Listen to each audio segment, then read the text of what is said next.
नमस्कार दोस्तों, माइथोलॉजी और व्लॉगिंग चैनल में आपका स्वागत है। मैं आज आपको इस वीडियो के माध्यम से हिरण्यकश्यप के जीवन परिचय के विषय में बताऊंगी। उनका जन्म, उनकी पत्नी का नाम, उनके भाई का वध तथा भगवान ब्रह्मा का क्या वरदान मिला उनको, ये सब आपको इस वीडियो के माध्यम से बताने जा रही हूँ। यदि आपको मेरी ये वीडियो अच्छी लगे तो प्लीज़ इसे लाइक करें, शेयर करें एंड सब्सक्राइब करें। तो चलिए वीडियो को शुरू करते हैं। हिरण्यकश्यप का पूर्व जन्म। अपने पूर्व जन्म में हिरण्यकश्यप तथा उनका छोटा भाई हिरण्याक्ष भगवान विष्णु के वैकुंठ धाम के प्रहरी थे, जिनका नाम जय विजय था। एक दिन उन्होंने भगवान ब्रह्मा के 4 मानस पुत्रों का अपमान किया था तथा वैकुंठ में जाने से रोका था। तब उन्हें श्राप मिला था कि वे 3 जन्म तक असुर कुल में जन्म लेंगे तथा उनका वध भगवान विष्णु के हाथों होगा। इसीलिए जय विजय का अगला नाम हिरण्यकश्यप तथा हिरण्याक्ष के रूप में हुआ था। हिरण्यकश्यप का जन्म। हिरण्यकश्यप तथा उसके भाई हिरण्याक्ष के माता पिता का नाम महर्षि कश्यप तथा दिति था। महर्षि कश्यप की कई पत्नियां थीं, जिसमें से एक दिति थी। उसी के गर्भ से दैत्यों का जन्म हुआ था। दरअसल एक दिन दिति किसी कारणवश कामातुर हो उठी थी और उसने गलत तिथि में महर्षि कश्यप को संभोग के लिए कहा था। महर्षि कश्यप के मना करने के बाद जब दिति नहीं मानी तो दोनों के बीच संभोग हो गया। इसके परिणाम स्वरूप 2 दैत्यों हिरण्यकश्यप तथा हिरण्याक्ष का जन्म हुआ। हिरण्यकश्यप की पत्नी का नाम। हिरण्यकश्यप का विवाह कयाधु नाम की स्त्री से हुआ था, जिससे उसे प्रहलाद नामक पुत्र की प्राप्ति हुई थी। यही पुत्र उसकी मृत्यु का कारण बना था।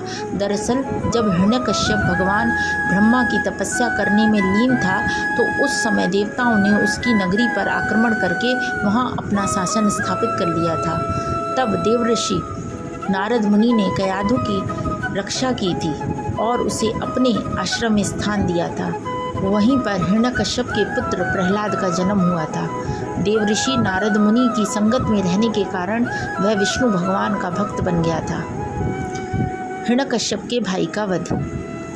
जब हिरण्यकश्यप के छोटे भाई हिरण्याक्ष ने अपने अहंकार में पृथ्वी को समुद्र में डुबो दिया, तब भगवान नारायण ने अपना तृतीय अवतार वराह लेकर उसका वध कर दिया तथा पृथ्वी को समुद्र से निकाल दिया।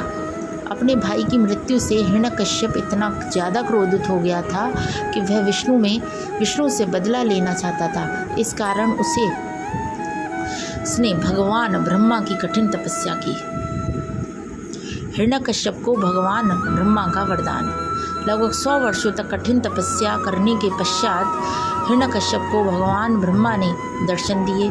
उसने वरदान मांगा कि उसकी मृत्यु भगवान ब्रह्मा के बनाए हुए किसी भी प्राणी से ना हो, फिर चाहे वे मनुष्य हो या पशु।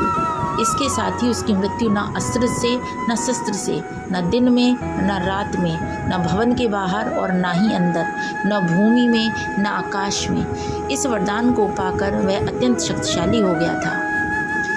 हिरण्यकश्यप का अत्याचार व प्रहलाद। भगवान ब्रह्मा से यह वरदान पाकर उसने तीनों लोकों पर अधिकार कर लिया तथा इंद्र का भी आसन छीन लिया। जगह जगह उसने अधर्म के कार्य किए तथा ऋषि मुनियों की हत्याएं करवा दी। वह स्वयं को भगवान मानने के लिए लोगों को बाध्य करने लगा, लेकिन स्वयं उसका 5 वर्ष का पुत्र प्रहलाद विष्णु भक्ति में लीन रहता। शुरू में तो उसने अपने छोटे से पुत्र को धमकियां दी, लेकिन जब वह नहीं माना तब उसने उसकी हत्या के कई षड्यंत्र रचे। हिरण्यकश्यप के द्वारा प्रहलाद को सांपों से भरे कक्ष में रखना, हाथियों के पैरों के सामने फेंकना, पर्वत से गिराना, अग्नि में जलाना इत्यादि सम्मिलित है, किंतु हर बार प्रहलाद की भगवान विष्णु के द्वारा रक्षा कर ली जाती थी। हिरण्यकश्यप की बहन का नाम।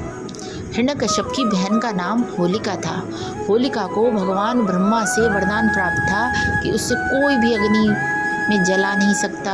इसी का लाभ उठाकर हिरण्यकश्यप ने होलिका को कहा कि वह प्रहलाद को अपनी गोद में लेकर अग्नि में बैठ जाए, ताकि प्रहलाद वहाँ से भाग न सके और वह उसी अग्नि में जलकर खाक हो जाए। चूँकि होलिका को वरदान प्राप्त था, इसीलिए वह प्रहलाद को अपनी गोद में लेकर अग्नि में बैठ गई। किंतु आश्चर्यजनक बात यह रही कि उस अग्नि में होलिका जलकर खाक हो गई, जबकि प्रहलाद सकुशल बाहर आ गया।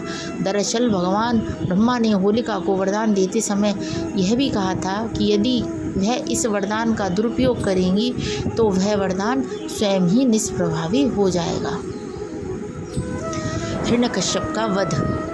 भगवान विष्णु वैकुंठ में बैठे अपने भक्त प्रहलाद पर जब यह सब अत्याचार होते हुए देख रहे थे, तब धीरे धीरे उनके क्रोध का घड़ा बढ़ता जा रहा था। एक दिन हिरण्यकश्यप प्रहलाद से विष्णु के होने का प्रमाण मांग रहे थे।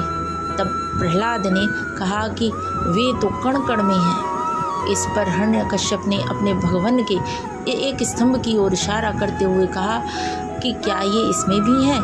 तब प्रहलाद ने इस पर हाँ में उत्तर दिया। यह सुनकर हिरण्यकश्यप ने क्रोध में वह स्तंभ तोड़ डाला। जैसे ही वह स्तंभ टूटा, उसमें से भगवान विष्णु का अत्यंत क्रोधित रूप नरसिंह अवतार में प्रकट हुआ, जिसका आधा शरीर सिंह का तथा बाकी का आधा शरीर मनुष्य का था। उस नरसिंह अवतार ने हिरण्यकश्यप को उसके भवन की चौखट पर ले जाकर संध्या के समय अपनी गोद में रखकर नाखूनों की सहायता से उसका वध कर दिया। इस प्रकार भगवान विष्णु ने उसको मिले वरदान की काट ढूंढकर हिरण्यकश्यप का अंत किया तथा उसका उत्तराधिकारी भक्त प्रहलाद को बनाया। हिरण्यकश्यप का अगला जन्म। चूँकि जय विजय को 3 बार राक्षस कुल में जन्म लेना था, जिनका वध भगवान विष्णु के अवतार के हाथों ही होना था, हिरण्यकश्यप व हिरण्याक्ष तो उनका पहला जन्म था। इसीलिए अपने दूसरे जन्म में दोनों फिर से राक्षस कुल में जन्मे। हिरण्यकश्यप का अगला जन्म महर्षि विश्वा के कुल में रावण के रूप में हुआ था, जो कि लंका का राजा था, जबकि उसके छोटे भाई हिरण्याक्ष का जन्म अगले जन्म में भी उसके छोटे भाई कुंभकर्ण के रूप में हुआ था। इन दोनों का वध स्वयं भगवान विष्णु के ही अवतार श्री राम के हाथों हुआ था। जय श्री राम।